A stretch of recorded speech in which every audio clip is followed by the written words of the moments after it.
Hello and welcome to the Knowing Self, Knowing Others podcast, where we discuss self-aware leadership with thinkers from around the globe. I'm your host, Nia Thomas. Join me as we talk to today's guest. A very big welcome to the show to Topaz Adizes. Topaz is a visionary filmmaker whose work has graced festivals like Cannes and Sundance.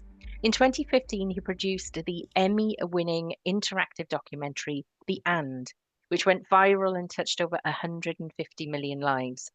As the founder and executive director of The Skin Deep, he creates groundbreaking projects and explores and illustrates human relationships. He's been exploring the transformative power of deep human connection for over 10 years. And in his podcast, Getting Under the Skin, Topaz takes you behind the curtains on relationships as a way of unlocking the power of deeper connection and more fulfilling relationships. So join us as we dive into the transformative power of deeper human connection with our amazing guest, Topaz Adizes. Welcome to the show. Hi, Nia. Good to be here. Thanks for having me. So tell us about your very interesting career and where did this interest in relationships come from? For the last 11 years now, I've been holding the space for people to sit together and I give them questions and they have conversations, cathartic conversations. So I've been privileged to be able to witness over 1,200 conversations of all kinds of relationships, best friends, ex-lovers, parents with their children, grandparents, co-workers, husband and wife, partners. And I've learned a lot because it's a privileged position to actually sit there and watch these intimate conversations, because how often do you really get to see people have really vulnerable conversations? And we've been able to, with my team and I, The Skin Deep, to create this space where we've been doing that for the last 11 years. And we've learned a lot from that. And we've learned a lot about how do you hold a space for cathartic conversations? How do you construct the questions for them? And ultimately, I've seen from the response of all the participants who've participated in these conversations, as well as obviously people watching the videos, the impact you have how it changes your relationship to each other, but more importantly, your relationship to life itself, your experience of living when you do engage in these types of conversations. How do you get people into these conversations to start with? In the book I have that's out now called 12 Questions for Love, which is a guide to intimate conversations and deeper relationships, I outline, the two big pieces, which is A, how do you create the space, and how do you construct the questions? There is a lot to be said about the questions, and I think often enough we don't pay attention to the questions that we ask. We adopt questions that are given to us by society, by the industry, by our family or parents or friends, community group, and we race ahead looking for answers. And I think that's a missed opportunity, because oftentimes you might get the right answer to the wrong question. And I think the more often we investigate the questions we're asking, we'll come out with more empowering, more constructive questions. And that's definitely true in the workspace. So I guess when you're having these, I suppose they are challenging conversations, they are deep conversations, and you've really got to think about, we're talking about and how you're having these conversations? Absolutely. I think, well, there's two things, right? There's the space, and which is actually your question before, is how do I bring people in the space? Is that, look, if you, we don't sleep in the kitchen and we don't cook in the bedroom. We do certain things in certain places. So in the workplace, when you have a meeting, what kind of meeting is it? Is this a brainstorming meeting? Is this a execution meeting is this a debrief of a previous action to see what the KPIs are, what the results are, what the learnings are? Or is this a brainstorming meeting so that we're strategic, that we're accumulating ideas for a strategic decision that we'll either make in this meeting or in the next? Communicating what the space is important, because then it gives permission and expectations of how it is for you to behave. And that's what I mean by you don't sleep in the kitchen and you don't cook in the bedroom. So in the workspace, what kind of meeting is this? I find that in our team, we've always been clear about what kind of meeting is this. Or if it's not clear, then a team member will ask, wait, what kind of meeting is this? Am I here to give feedback and ideas, right? Or am I here to help execute a strategic decision, or to outline what are we going to implement? I think that's important, because otherwise you have different expectations across the team members, right? Obviously, there's always that team member who's, wait, why are we having this meeting and we don't decide anything? And the other person is like, well, actually, because this meeting is for brainstorming and it's not for decision making. Or the other one is, this is a decision-making meeting. Why are you talking about new ideas? So I think it's very important to outline the space that we're in, and we can discuss, we can double click on that. How do you do that? How do you construct the space? And then once you're in that space, what are the questions that you construct that you inject into that? And the payoff is a greater understanding between the people in your life. And it doesn't have to be intimate, right? And I think we spend more of our time at work than we do with our lovers, with our partners, with our family members, or as much. We spend a lot of time at work. And I think a big part of success, especially in the world now where a lot of AI is going to be executing cognitive function, question is, where's the magic between us? Where's the collaboration possible so that we can create better things? That's interesting. We rely very heavily on agendas to tell us what the meeting is about. But if you haven't got a well-constructed agenda, or maybe even a meeting that doesn't have an agenda, and if somebody hasn't asked that question, how would you know? Yeah, exactly. And I think I have a slightly, so there's an agenda in the term that you use, which to me means in a meeting, we generally use agendas where we're going to talk about this, then we're talking about this, then we're talking about this, then we're talking about this. So it's a roadmap. This is the trail that we will walk on. This is the spots we will stop along. These are the subjects we will discuss. But it's not telling you how we're approaching those subjects, right? And I think that's a mistake. Right, you could have an agenda according to the use that you have, which is we're going to talk about our quarterly report, and then we're going to discuss the new product launch, and then we're going to discuss what we're doing to solve this problem because we're losing market share. Okay, for instance. Well, those three conversations could be three different kind of conversations. So are you articulating, okay, in the first part, we're just reviewing the KPIs and seeing how we did. In the second part, if we have to make a strategic decision or come up with a solution to a problem, we're discussing first what the problem is and then what the possible solutions may be, and maybe we have to brainstorm around them. The environment has to change, and are we articulating that either in the same meeting or you create the space in a different meeting? In the scope of a conversation, what I like to make a distinction between is the intention versus an agenda. The listeners and watchers, if you're going to consider that, ask yourselves that question when you go into a meeting. Is everybody clear about the purpose, what you're all there for? And if not, what might you want to do about that? Because you might have an agenda where we're talking about A, B, C, and D. But what's not clear is how are we speaking about A? Are we brainstorming about A? Are we analyzing A? Are we collaborating about a solution around A? Are we just discussing about the implementation of the solution to solve problem A? What is our viewpoint by which we're having the conversation that's listed on that agenda point? Definitely. And it requires a different behavior. And that's what I mean, is that we have to create the space so that we're clear what is the behavior that's expected of us. Because if it's not, then that leads to confusion and loss of energy and loss of enthusiasm and loss of coherence across a team. You've mentioned behavior a couple of times there, and I'm really interested in how we behave. And my fundamental belief is that self-awareness underpins our behavior, that we either make choices about how we behave, or we don't care about how we behave, or we don't know we can make choices about how we behave. So what are your thoughts on self-awareness and how it underpins behavior, which therefore underpins relationships? That's a great question. So you're saying that self-awareness or the level of it or the lack thereof of it dictates behavior? Yes. Interesting. That's interesting. What comes up for me is, what if we substitute self-awareness for the questions you ask yourself? Because if you're self-aware, you're asking yourself a different question than if you're not. Yeah. Okay. Right? So if you're in a meeting and you're self-aware, you may be asking yourself, how is my behavior, how is my reaction, how is my contribution to this conversation affecting the others, affecting the collective journey of the team to endeavor to find a solution or to succeed? If you're self-aware, you most likely are asking different questions than if someone who is not.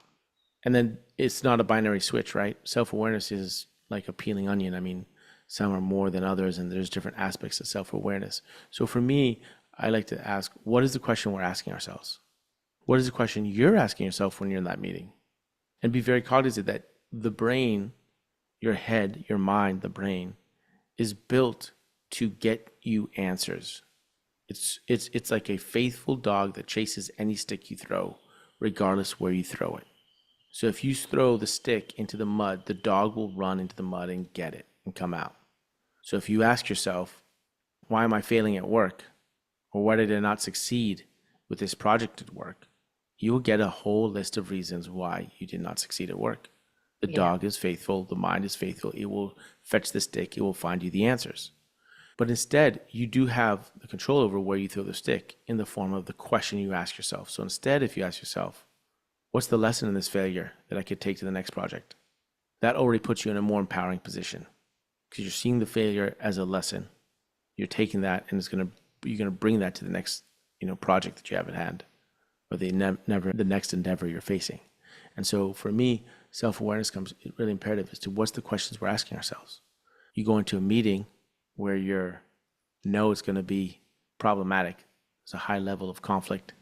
You've been sitting through it, whether it's with your direct report, with your manager, or with whoever it is, or your colleague on the same level, and you know there's going to be conflict because things are not working out, and you have to have that conversation, and you're wondering, oh shoot, why do I have to do this today? Or, oh shoot, I have to do this today. Or, oh my, I hope this doesn't go too bad, right? You can change the question, go, okay, where is the positive result that can come out of this? How can this conflict make my relationship with this person better so that we can be more successful together? So when you go into this moment, if you ask yourself a different question, you will be looking for those answers, right?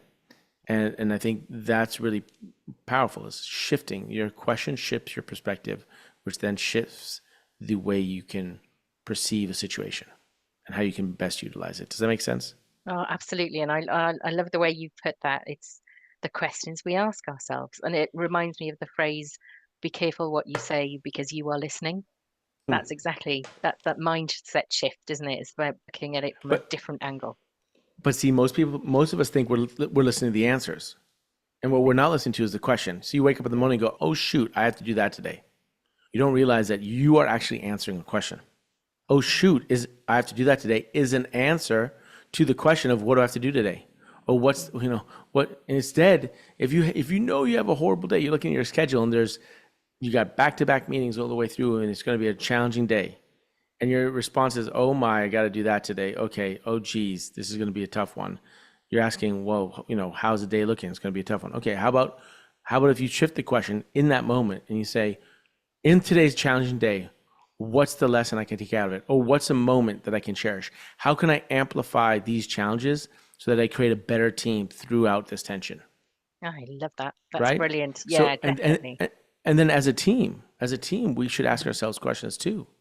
And I think we have about 15 physical decks now, 14 physical decks, and another 5 digital edition decks. And 2 of them are for business. One is team building and one is coworkers. Tell us what a deck is. So for listeners Oh, who sorry. don't know what a deck is, Yeah. tell us So about your deck. basically, if you're wondering why am we listening to this guy who, albeit has a cool name named Topaz, what is that about? No, my parents are not hippies, but yes, my brothers are named Sapphire and Onyx, and my grandmother's named Diamond, so that's why I have a stone name. And my father's actually in organizational change. He has his own methodology about organizational cultural change, and I was steeped in that. I was raised in that, and along the way, as becoming a filmmaker, I then just started doing this project where I just brought people together and asked them questions, having asked questions of each other. And I've seen the power of asking questions. And that's where my experience comes from. It comes from 11 years of watching people have cathartic conversations, steeped in, being raised in my father's views of organizational change. And when I see that, that's where all my information comes from. And from doing all these 1,200 conversations, we have pulled out and distilled 2 editions, what we call decks, of questions, 200 questions that you can apply to different kinds of relationships. So whether it's friends or family or couples or strangers, or even the self deck where you can ask questions of yourself, as well as the coworkers deck where you can play with your coworkers or you can play with your team. We have a team building deck. And in the coworkers deck, one of my favorite questions is, what's a value we do not share with our clients? Right? Why is that a favorite question? Because it takes pause. It's not something that you think about often. Another one is, how do you want to describe what we do to your grandchildren? Okay, that's a big question. changes the question. Yeah. You have the classic questions of, what should we be doing that we are not? What are we not doing that we should? Those are nice, simple questions. You've heard that often. That's not something unique and new, right? Or at least for me, I like to ask things that are much more illuminate the connection between the team members so that we can elucidate those hidden gaps. And it's in those hidden gaps where the magic exists, especially in the workplace, because we have complementary skills. You do one thing, I do not one thing. We have different experiences, and all that can bring disjointedness to a team because we come from different worlds, we have different experiences. But yet in the disjointedness, that's where the magic exists, right? It's in the difference of views where we're like, oh wait, over there's a little overlap of an opinion, and we see a possibility there, and we know that can work. Let's execute on that. I have a team meeting coming up in a couple of weeks. I wonder if I can get your questions deck before then. That sounds like a really important and an opportunity that you don't often get, to be able to have a space and an environment that facilitates those kind of questions and that thinking. And also what helps here is the power dynamic, right? You're in a meeting. Who's asking the questions? Generally, it's whoever's the superior in the group or whoever's facilitating the group. But if you pull out a box of questions and the questions are there and they're random and you pull one out, the power is now more equal, because the one who's dictating the question is not the manager or the executive or it's the box. It's random, and that creates a bit more of an space of equanimity, which is helpful because it creates a more space of an invitation for people to step in. Yeah, and gives people an opportunity to speak up. Absolutely, but without the people feeling as though it's a hidden agenda by the whoever's running the meeting, right? Oftentimes, the person running the meeting, they ask a question, and that question is meant to prime everyone in a certain direction, which is fine, which is great. But if you actually are trying to create the space to bring people out, it's much more useful when the question is clearly coming out from a neutral source, right? From a box of card games, box of questions. You mentioned that you've actually got a self edition as well. Tell us a bit more about the self edition. So, the self edition is 200 questions to ask yourself. Now, why is that interesting? So, what I've come across, and for me has landed through experience of watching people and communication with people, is that when you're faced with a really challenging problem and you're banging your head against the wall for the answer, my suggestion is ask a different question, ask a better question. Because when we ask really good questions, the answer becomes obvious. So let me take a very simple example that works. I think many people can relate to. It's, should I break up with this person? I know this is more of a workplace podcast, but I think, should I break up with this person? This is just going to elucidate this example. Is that could be a really hard question to ask. What I say is skip that question and create a better question. And there's 3 parts to the question. There's time frame, how it makes you feel, and how it makes others feel. And so I say, okay, come up with 20 versions of that question. What can I do in the next 3 months? What can I do next year? What can I do in the next 5 years or the next chapter of my life so that I feel inspired, so that I feel challenged, so that I feel safe, so that I feel at ease, okay, so that I can, affect other people, inspire my family, support my community, help my workplace, okay. So you come up 20 questions with that, and then choose one that inspires you. So in the case of, should I break up with this person? You come up with 15, 20 questions. And maybe the question you solidify on is, what can I do for the next year that makes me feel most inspired and challenged such that I can contribute and build a loving family? When you ask that question, what should you break up with this person or not becomes obvious and clear. See? It feels like a lot of the questions that you're asking are almost coaching kind of questions. And especially in your self deck, it's like a coach in a deck. Is that how you see it? Is that how you sense it? Is that one of your missions that helps people to move forward? I have a purpose, which is to create space for people to explore. And in that space to explore, I have seen that there's an incredible transformative power of human connection. That sense of human connection, I call humanity. It's like this sense of humanity. And what I believe is that I don't believe humanity is in us. I believe it's between us. It's between us. And frankly, I don't even know if I like humans. Because sometimes, let's be honest, sometimes humans can be real pricks and selfish and power hungry and doing things for themselves while it does abuse to others. Who knows? I might not, I'm debating, I'm still looking at that, right? Yeah. But I love humanity. And what is humanity? It's what that connection between us when we're both elevating ourselves and doing something that's greater than either of us could do alone. And that's something that definitely happens in business, in the workplace, in any team. We're a team because we can't do this alone. So the question is, how do we cultivate the space between us? How do we cultivate the humanity, right? And that's how I see the card games, is opportunities to cultivate the space between. And that's why the product is called The And. All these editions, if you look at it, it's called The And, which are by far the worst words you could use on Amazon because it's The And. I mean, they're just two conjunctions. Like, they're not really helpful for SEO, but The And speaks to the space between, because a relationship is not you or I, us. It's you and I, us and them. It's the and that connects us. It's the and that illuminates the space between. It's the and where the connection exists. And so that's why we call the product The And, or the experience The And. And so for me, that's what it is. How do we cultivate humanity? How do we cultivate that sense of connection so that we can create more beautiful things, whatever that is. So pleased to hear you talking about that gap between us. Something that came up in my research, I became interested in complex adaptive systems, which is organizations that are functioning less as hierarchies, but as people who have the necessary skills to be able to manage this project, and then the leadership moves to somebody else who has a different skill. And what adaptive leadership talks about is actually it's the spaces between people are more important than the individuals themselves. And that's exactly what you're saying, is that we are bigger than individuals. When you put teams together, we are greater than the sum of the parts. And it's brilliant to hear that. I believe that. But then the question is, how do you do it? Because people talk about in theory, but then the question is, how do we actually do that? And my experience is you create the space. And that means, what does that mean? That means you create the boundaries, and you create the intention versus the agenda, and you create a safe space, albeit an uncomfortable space. So we don't confound safety with comfort. They're two separate things. We aim for safety, yet uncomfortable. And then the second part is we construct really good questions, well-constructed questions.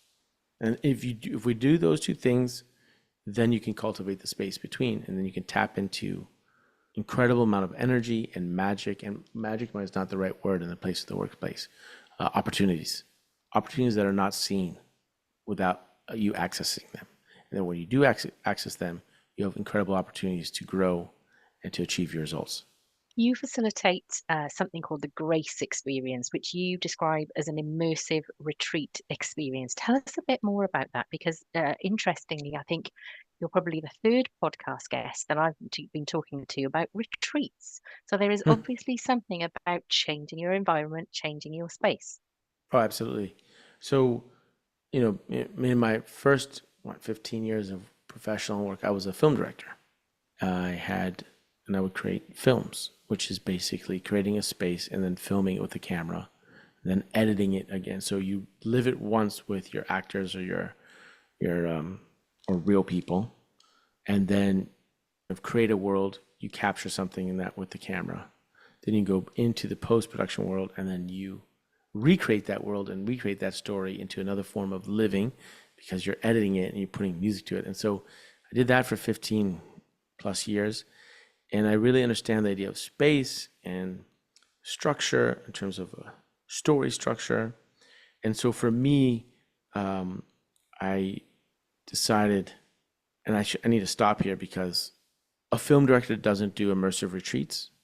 A film director does not do card games or interactive experiences. And so when I realized that I'm not a film director, I created another name for myself, Storybreaker in this case.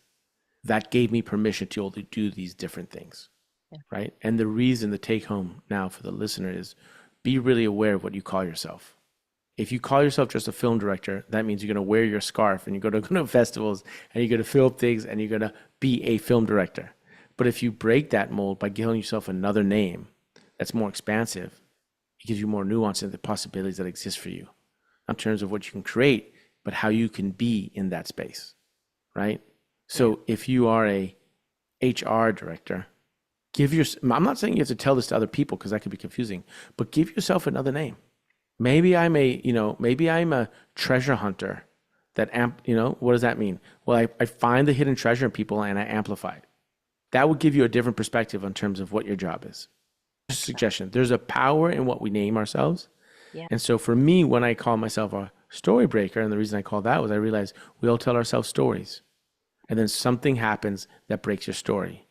You fall in love, you get divorced, you get cancer, get hit by a car, you heal from cancer. Something happens that changes your story and you have to create a new one. And I realized, you know what? I'm going to create opportunities for people to create new stories for themselves. And the story break that gave me permission to explore different fields and different creations. And one of those was Grace, which was an immersive retreat. And the beauty there was I took my filmmaking skills and the idea of structure and space and lighting and was able to create an immersive experience where 18 people would come together and share the stories of their lives. And the fundamental tenet was that the story of your life can be medicine for me, and the story of my life can be medicine for you. Because because life itself is a wonderful technology. And it gives you experiences, albeit painful or not, that can uniquely offer you a gift. And the question is, are you sharing that gift with others? See, there's a saying by Viscott. What's it? It's in the book. I forget. It's George Viscott. He wrote a book. Went around it. He's apparently the first one to say it. But the idea is that the purpose of life is to find your gift, but the meaning of life is to give it away. It really made me think about how we communicate, and a lot of what you've said, I can see how my thoughts about self-awareness, because I have this idea that self-awareness is a journey, and you renew and you change depending on what's happening in your life. And a lot of what you're saying is that actually we have choices and we can change and we can reframe how we think about things, which really opens up the world to us. Brilliant. You mentioned technology there, and I'm going to take that a step further and ask you what you think about this move towards digitalism. And I'm developing an idea that as we move towards ultra digitalism, we're going to need hyperhumanism.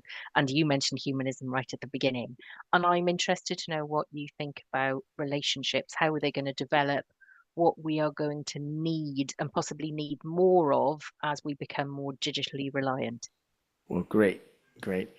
But in order for me to really be fair and honest, give you a real answer, I need to be clear. What do you mean by hyperdigitalism, ultra digital? What do you mean by that? And what do you mean by hyperhuman? Like, what do those words mean to you?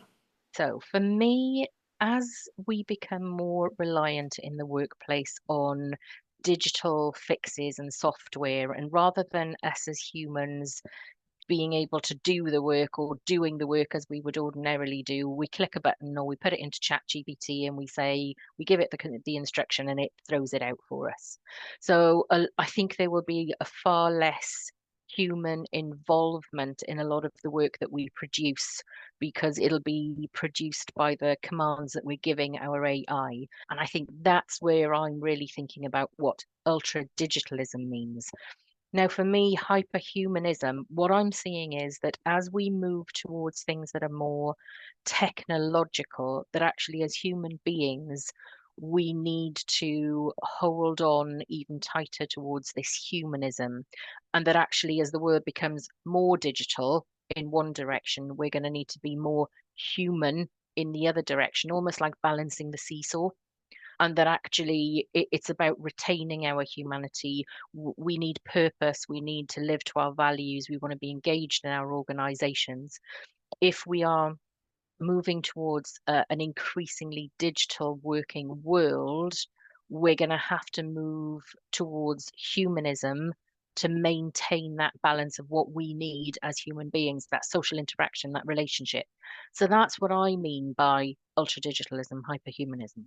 Yeah, thank you, Nia. I think I agree with you in the sense of shift that is happening. I think so. The question is, what's the place of us humans where we can add real value? Yeah. Because with AI coming in, where we see that it's way more effective and much faster for the most, and we know the just the level of learning that these AI platforms and large language models are happening. I mean, they are learning much faster than we learn. However, when one node learns, the whole system learns at once.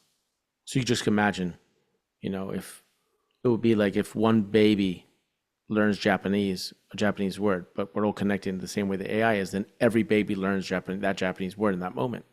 So therefore, it all becomes one.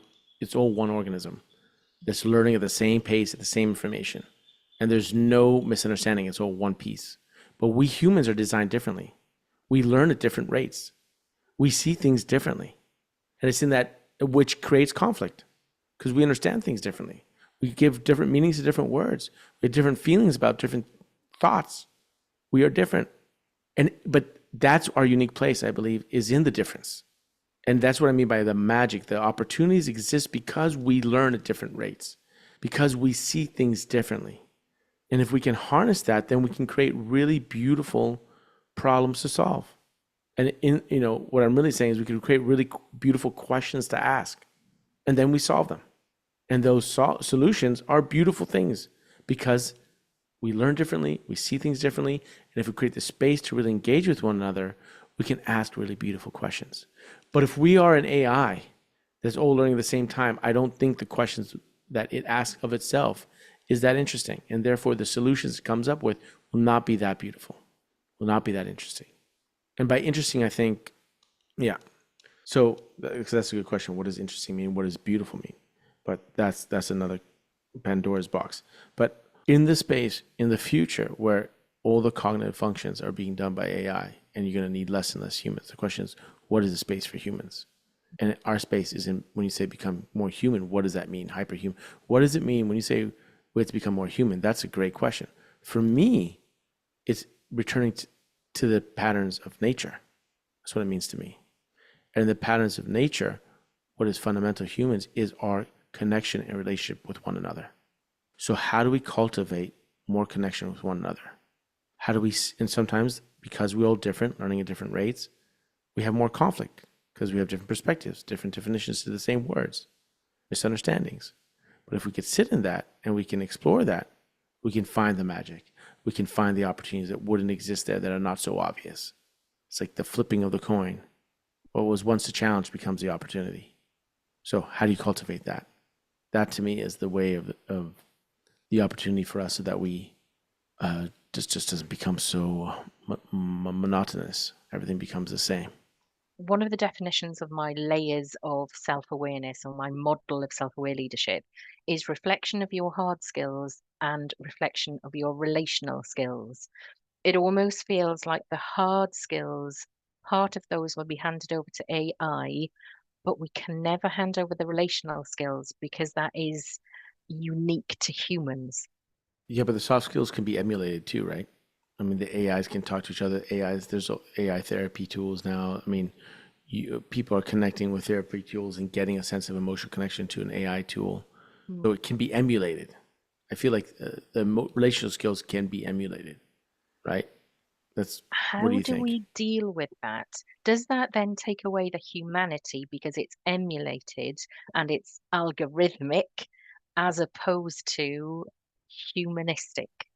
Is that I, our big Great challenge? question. Well, let me ask you this. Are you more or less human if you see the stars or not at night? Really?